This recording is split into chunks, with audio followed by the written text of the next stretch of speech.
Hey everybody, this is Junaid from Decoder, and in this video I will be doing a quick review of Windows 11. So let's get started. This is their official page about Windows 11 introduction. It has all the informations and new features. I'm not gonna waste time talking about this. You can, if you want, you can visit this link and you can see it yourself. And let's move on to the specs. Okay, so before upgrading to Windows 11, make sure that your PC meets the minimum requirement. Here it says it requires a 1 gigahertz or faster processor with 2 or more cores or an SoC.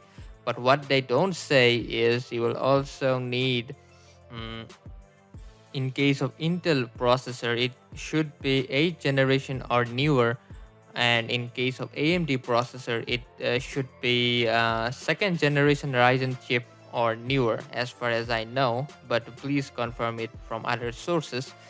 Because Windows 11 is not like Windows 10 in many regards. Like in Windows 10 was like you can install it on any computer and it will be up and running, but Windows 11 really has a hardware floor, and what I mean by that is it can't go below a certain hardware, although there are some workarounds, uh, but those will not guarantee that you will have a smoother experience throughout your Windows 11.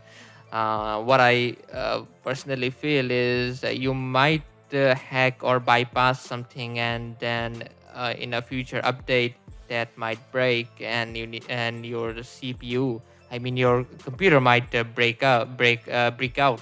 So I really do not recommend. If you can, please upgrade to a newer PC if your computer is not compatible with Windows 11, or else there isn't much problem on Windows 10. You can keep using that. It will be updated and maintained up to 2025. So yeah, let's move on. It says that you need at least 4 gigabytes of RAM, but I don't really think that you can do anything useful in 4 gigabytes of RAM. 8 gigabytes is bare minimum these days. 16 is what you need to be in a peace of mind. Okay, so 64 gigabyte or larger storage device. So 128 gigabyte, I would say, because 64 is quite small. Even phones are larger these days. And also, you need a UEFI secure boot capable PC, whether it's a laptop or desktop. And also, you need a TPM module 2.0. So you check all these with your system, whether it meets or not. And there's also an app provided by Microsoft itself, which will check if your PC supports Windows 11 or not. I guess you get it by clicking here, and then clicking check for compatibility, and you do it, and you'll know. And most probably, I think if your PC is Windows 11 capable, then it will be up on your Windows update screen, you know, on your Windows 10. So please take a note for that. And I've got this OS today morning itself, and it has been a couple of hours since I have been using Windows 11, and so far I haven't found any major bugs. But it's quite early to say anything, because there's a lot needs to be explored before I can conclude whether this release of Windows 11 has any kind of bugs, any kind of major bugs or not. And if for some reason the Windows 11 update doesn't appear on Windows Update, then what you can do is visit this link. I'll give this on the description, and scroll down and download the Windows 11 ISO from here. And also, please note that if this link somehow doesn't work, then please leave a comment below, and I'll try to fix it as soon as possible, and I will try to help you out. Because sometimes what happens is I'll put some link on the description, and After some time, after some months or so, this domain or something is changed and the link breaks, and after that people start complaining that link is not working. So if that happens, then please leave a comment, and so that I'm notified about the issue, and I'll try to fix it as soon as possible. All right, so let's discuss some more about Windows 11. As you can see, the desktop looks a bit different, like you have different icons here, and your icons are centered. The taskbar icons are now centered. But if you want, you can also put all these towards the left, like it used to be on Windows 10.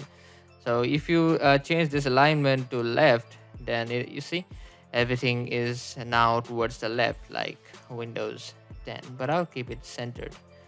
Okay, so that was another change. And if you go onto the Explorer, you can see these icons are now different. These drive icons are now different. Almost these are redesigned. Not too much, but these are subtle changes, and these are welcome change, by the way. And also, by clicking here, you can place the window wherever you want. If you want this Explorer window towards the left, and you want another window towards the right, and they simultaneously you want to work. So these are somewhat automated now. So that's another welcome feature. And I want to show you one more thing, like in case of Windows 10 here, like we had this weather and news and everything here. In Windows 11, however, we have got this here. If you click here, then you'll see all these kind of weathers and everything you'll get here.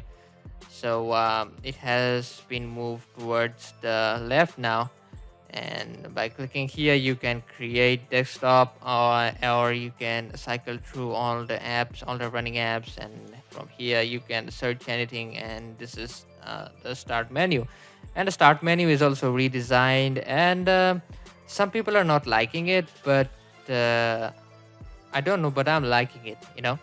Like all these apps, these are better than those tiles we had in Windows 10.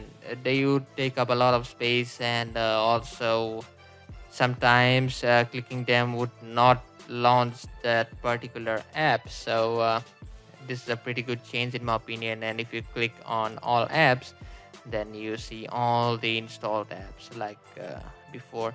And here you have your username, and this is the power. From here you can shut down, restart, or sleep your computer. Okay, so that's all about the start menu. And also the settings are now it looks a bit different now. As you can see, this is the system. Yeah, the display settings are here, sound is here, notification and everything are here. You can explore it on your own. And because I can't really go into everything, it will make this video awfully long. And here I have it has the Bluetooth uh, control. Here it is the network and internet control. Here is the personalization. There's a lots of stuff here. These were present in Windows 10, but here it has been redesigned, and it's looking better in my opinion. I don't know what you think. Please let me know in the comments. But for me, it's looking great. And these are the app settings. This is the account management and the time settings and rest other stuff. And this is the Windows update. Okay, so that's another thing. And this notifications now, however, is now a bit of change. Now, what I feel is this looks a bit like macOS Big Sur, maybe because I use Big Sur a lot. So it kind of looks like that. And these are the batteries, and everything are control like it's a control center kind of thing that they have designed. Like in Mac, we have control center now. This is somewhat same, and this is looking great in my opinion. I don't have any complaints about that.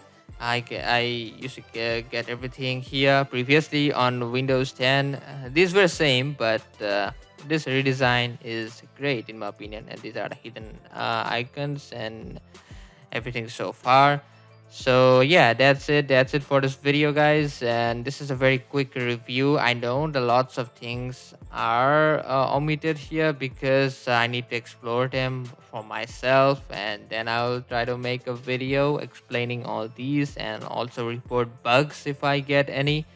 But for now, I am not getting any kind of major bugs or something, not even a slight single error. For now, it's running quite stably and quite fast, I have to say. Maybe it's because of the animations or something, but what I feel is under Windows 11 the system is a bit faster than it was under Windows 10. So yeah, that's it, guys. I hope that you enjoyed this video, and if you like this video, don't forget to hit the red subscribe button and also give this video a big thumbs up, as that's what will motivate me for to make videos like this in the future. So, and also don't forget to leave your comments below about what you think about Windows 11. So yeah, that's it, and I'll see you next time.